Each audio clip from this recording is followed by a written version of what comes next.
আজকে আপনাদের সাথে শেয়ার করব ভোলাতে কোথায় সুন্দর একটা রিসোর্ট হতে যাচ্ছে, যেটা এখনও উদ্বোধন হয় নাই, যেখানে আপনি ফ্যামিলি নিয়ে সারা দিন ঘুরতে পারবেন।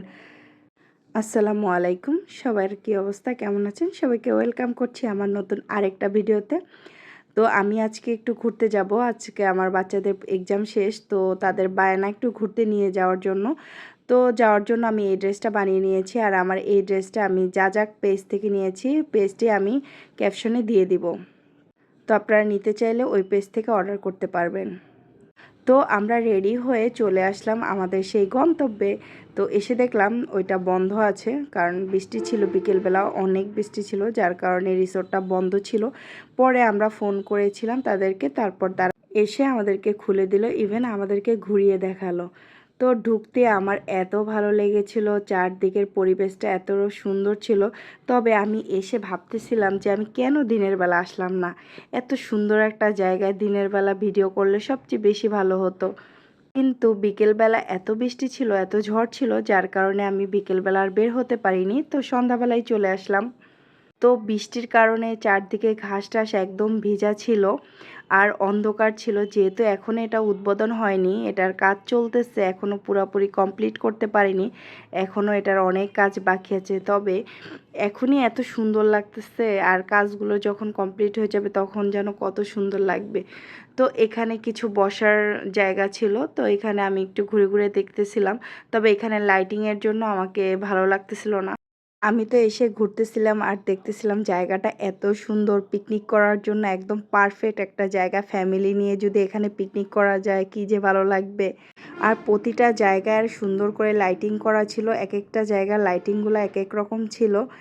তো আমি এখানে কিছু ছবি তুলে নিলাম, আর আমার মেয়েও তো আমার পাশে এসে বসেছে ছবি তোলার জন্য, তার তো কাজই এটা। তারপর চারদিকে শুধু ঘুরে দেখতেছিলাম, আর যার রিসোর্টটায় ঢুকতে একদম সামনেই ছিল এই ফোয়ারাটা।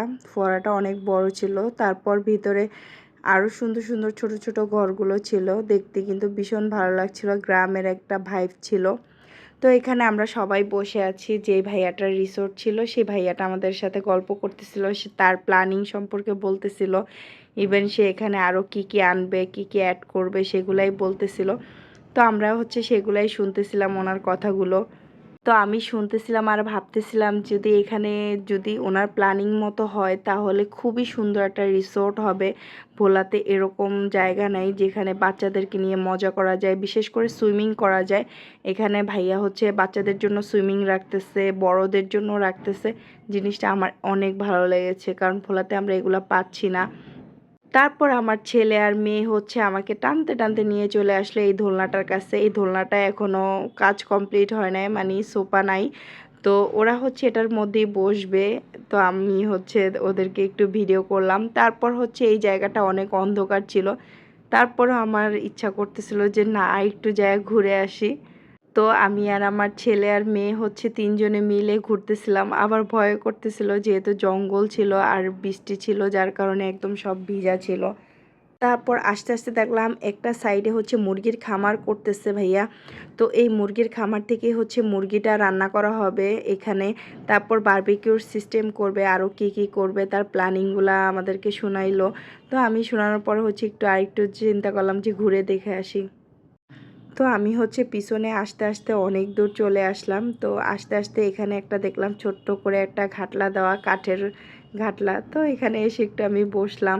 তবে অন্ধকার ছিল, ভয় ভয় করতেছিল যে আসলে ভূত থাকবে কিনা, আর চারদিকে অনেক লাইটিং ছিল। আর আমি এখানে এসে বারবার শুধু ভাবতেছিলাম কেন যে আমি দিনের বেলা আসলাম না, তাইলে তো অনেক সুন্দর একটা ভিউ এনজয় করতে পারতাম, আমার ছবিগুলো সুন্দর হইতো। সেটাই শুধু ভাবতেছি, এত কষ্ট করে এত দূরে চলে আসছি, যেহেতু দিনের বেলা আসলে আমার মনে হয় সবচেয়ে বেশি ভালো হতো। তো বসে বসে ভাবতেছিলাম, যদি এখানে বিকেলবেলা বসে এক কাপ চা খাওয়া যেত তাহলে কি ভালো হতো, তাই না? তারপর আমি ঘুরে ঘুরে চলে আসলাম মতো। ভাইয়া দেখে আমার জন্য চা রেডি করে রাখছে, ওরা সবাই খেয়ে ফেলছে আমি যেহেতু ওদিকে গিয়েছি। তো আমি চাটা খেয়ে ফেললাম। চাটা খেয়ে এখান থেকে বিদায় নিয়ে নিব। আবার যখন উদ্বোধন হবে ইনশাল্লাহ তখন আপনাদের সাথে নতুন করে ভিডিও শেয়ার করব। এটা উদ্বোধন করতে এখনও অনেক দেরি হবে হয়তো। তো এটা ছিল ভিতরের রেস্টুরেন্ট। তো আজকের ভিডিও এখানেই থাকলো। আল্লাহ হাফেজ।